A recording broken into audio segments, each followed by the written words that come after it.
The views and opinions expressed on any program are those of the producers and/or the persons appearing on the program and do not necessarily reflect the views and opinions of FRCMedia, Bristol Community College, or the City of Fall River.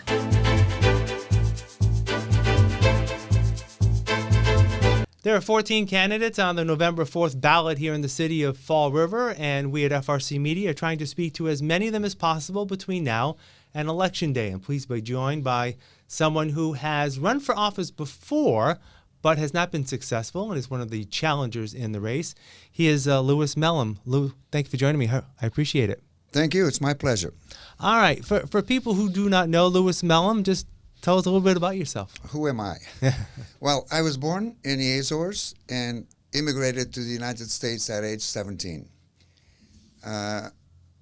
Worked, and right after that got drafted, but I chose to join the Navy instead, so I served the United States Navy for 6 years during the Vietnam War. After that, went to college, working in a mill at night and going to college in Boston days. Graduated from Boston University, then went on to graduate school at Lesley University and Brown, and started a career in human resources, which I did for 25 years. Now I am a taxpayer, retired, plenty of time to serve the city. And you may ask, you ran before, why you do it again? Well, I think it's obvious. Lots of people ask me to do it, because I haven't seen the city make progress. As a matter of fact, it's very much the opposite. So we need someone who can devote a full-time effort to make Fall River that city that I, at one time, decided to move in and call it home.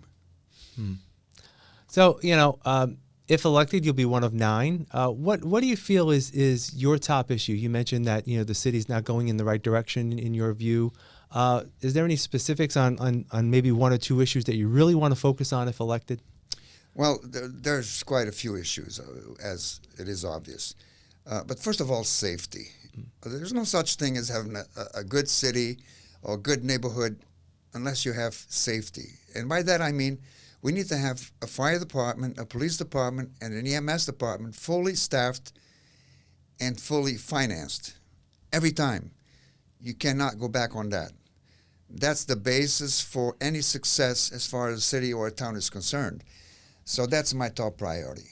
There are many other things. Building in the city has gone, in one word, crazy. We're building buildings without obeying the law, local law, never mind state law. It's time we stop that. Yes, we need investors to come into the city. But in order to develop, you do it knowing that you're going to make some profit, obviously. And yes, you can negotiate TIFs, but you cannot give the house 100%. In other words, big companies come in, say at the airport area, Amazon came in, they're there for 10 years, they're not going to pay a penny. At the end of 10 years, they can say goodbye, Fall River, and just leave another empty building for us to take care of. That's not the way to do it. It's got to be negotiated. I'm not saying none. Yeah, maybe some tax break in order to bring jobs in, but not 100%. For nobody. Success in business is a matter of negotiations. You need to negotiate everything you do, and the city is no different. It has to do that. I want to get back to your public safety concerns about having police and fire adequately staffed. I guess the one big question is, where would you get the money? Would you be able to find it, do you feel, in the city budget? Obviously working with the mayor, and the mayor submits the budget. The city council can only approve, reject, or reduce the budget.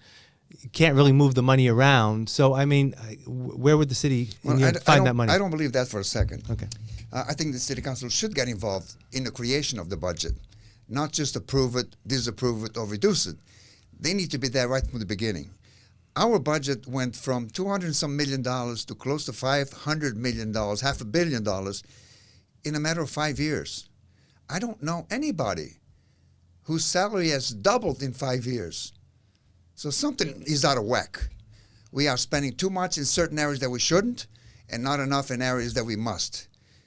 But I think the city council has to get involved right from the beginning, not just sit there one given night and say, yes, I approve or I disapprove.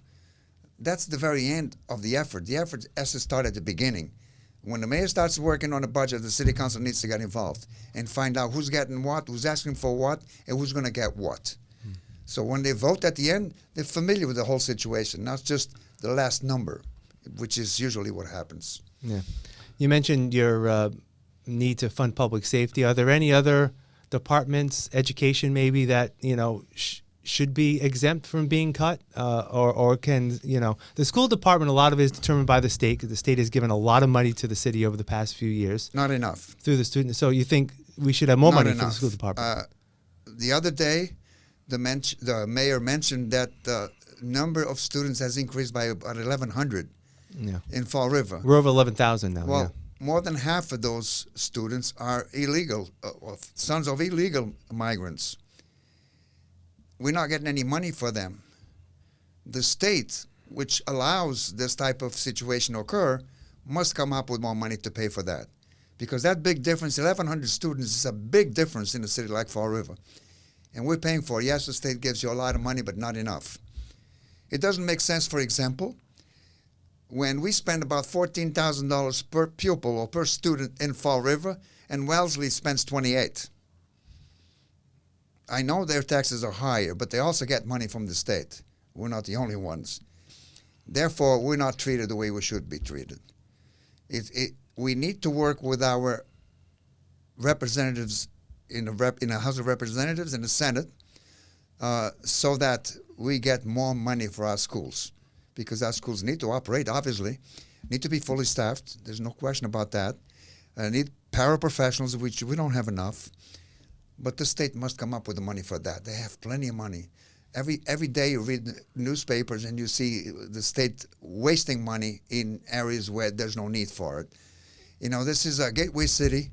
We need more money from the state, and we need to work with our state representatives and our senator so that we can get more. Yeah.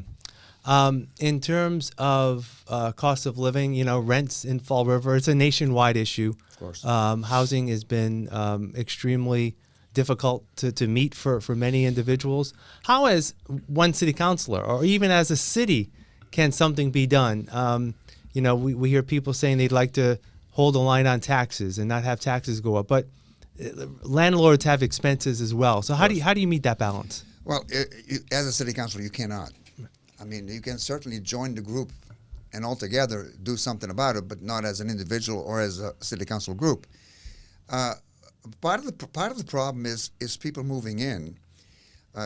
It's not the people who've been living in Fall River for many years, but people moving in that sell a house, say in Brockton, for $800,000, and the same house in Fall River is $500,000. So they're moving in, and if the rents are high, they're going to keep them high. Why wouldn't they? In terms of helping the situation, I think we need to build, and I go back to what I said a while ago, in order TIFs or tax breaks.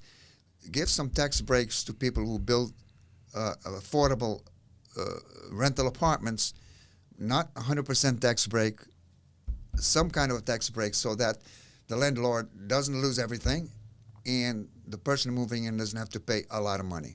So equilibrium is the name of the game. Yeah. But, it's not a one-person job. It's everyone's job. And there again, the state is aware of what's going on. The state actually sent people down this way over the years. So they're totally familiar with the situation. They need to help more. And they got plenty of money. Yeah. In terms of the homeless situation, the city's still working on some of the encampments. We know about the big raid at the rail trail a while back. They're still working at the base of Kennedy Park and the bottom of Bay Street and other areas. What do you feel the city can do better in terms of dealing with the homeless situation? Well, homeless situation is not a Fall River situation. It's a statewide situation and becoming a nationwide situation. There again, it's the state's responsibility. The state paid hotels in the area to fill people coming from everywhere. Well, at one point, some of that stopped. Where did those people go? Onto the streets of Fall River. But it's funny. there's no homeless people in the north end of the city. North of President Avenue, you don't see anybody. You see them on the south side of the city. And you may ask why, and that will lead you into a whole bunch of different things, namely buildings, abandoned buildings, namely bad infrastructures, and on and on and on. So if you take care of your city, infrastructures, buildings, constructions, trash, that will stop to a certain extent. Because it seems like the southern part of the city, south of President Avenue, I should say, but more so south of Bedford Street, it's becoming worse by the day. The infrastructures are absolutely outdated, absolutely ridiculous. There's no need for that. We're not planning correctly. You know, we fix one street one day, and 2 weeks later, the gas company and the electric company are there making holes again. That doesn't make sense. The city needs to say, look, we're going to fix Columbia Street, which they are, Right. finally, in a few days. So if you need to do any electrical work or piping or whatever it is, do it now, because we're going to fix it. We don't want to fix it, and then if you go open holes and then not fix them correctly, as it is the case right now. Yeah. How important is it to get the neighborhoods involved? I mean, neighborhood organizations in Fall River have been, they were stronger not that long ago, and now there appears to be a little less interest in the neighborhood organizations. Is that something that should be encouraged, to get the neighborhoods and the people in those neighborhoods involved with what's happening in their local areas? Well, it would be nice to have all neighborhoods very involved, but unfortunately it's not possible. And part of the reason is exactly what I've been talking about. If they have the neighborhoods abandoned with horrible infrastructures, with no recovery in sight in most cases, they're obviously going to feel like they're already defeated before they even start. I go to neighborhood meetings. Not too many people show up, but those that show up say exactly the same thing I'm saying. If the neighborhood is abandoned, it encourages people to abandon the system. And I think that's what's happening. It's happening with that. It's happening with turnout at elections in the city, and on and on and on. So we need to take care of the basic things first. Safety, infrastructure, everything else will become better as time goes on. I want to bring, for example, back to Fall River. Fall River celebrates America. At the time, I was president of the PBA, the Portuguese Business Association, and I'm now president of the board of the General Assembly of the Azorean Cultural Society here in the city. We want to do those things. We want to bring it back. But we don't want to pay the police department $30,000 to oversee 3 days of festivities at Kennedy Park. Why? We can get the sheriff departments to do it for nothing.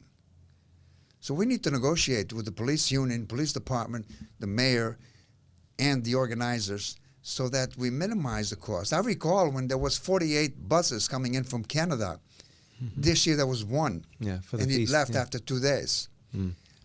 Obviously something is not going right, and we need to recoup that. We want to be proud of Fall River. We want to make Fall River great as it was at one point. Yeah. Probably about a year from now, we hope that the reconstruction part of Route 79 will be complete in terms of the road work and the work underneath. Next step is going to be how that is developed. Mm-hmm. The mayor's looking at the redevelopment authority getting involved. More than likely, it'll still be controlled by the state. What do you think should happen down there, and what should we be planning for now in terms of when development starts down there, to make sure that it's not only a viable location for people to come, visit, entertain, but also make sure that we've got the needs, the public safety and the like, to make sure that we can handle anything that may happen down there? Well, I can tell you one thing.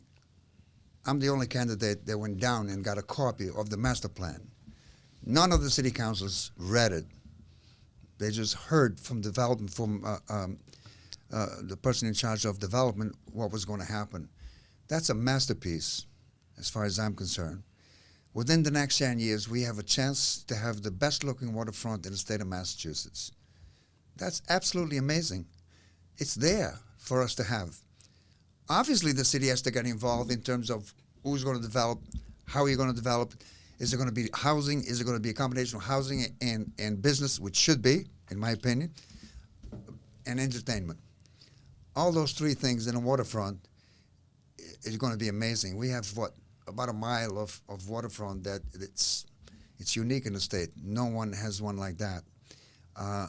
And now with the work being done at the Route 79 area, we can build something decent over there. Nice restaurants, nice stores, nice bars, nice cafes, and certainly places where you can enjoy some entertainment, music, etc., arts, etc. It's going to be great. It's going to take about 10 years, but we need to get involved right now. The city council does, and so does the mayor, obviously. It's not after it's done that you're going to criticize. We need to do it right from the beginning, be part of the group deciding, not just sit there and at the end just sit back in a chair and criticize. I mean, we have some city councilors there I have never seen anywhere in the Fall River. Not once. That's not acceptable. I mean, I try to go to every event, major event in the city, whether it's for the Portuguese community or for the city or for whoever. I'm always there. Well, I try to be always there. Sometimes it's not possible. But I don't see the city councilors there. Somehow they get elected and stay there for, in some cases, lifetime. Shouldn't be the case. Yeah. All right, Louis Melim, candidate for City Council. I appreciate your time. I'm sure we'll talk again soon. Take care. My pleasure. Thank you. All right. And thank you for joining us here at FRC Media. And please make a point to vote on Tuesday, November 4th.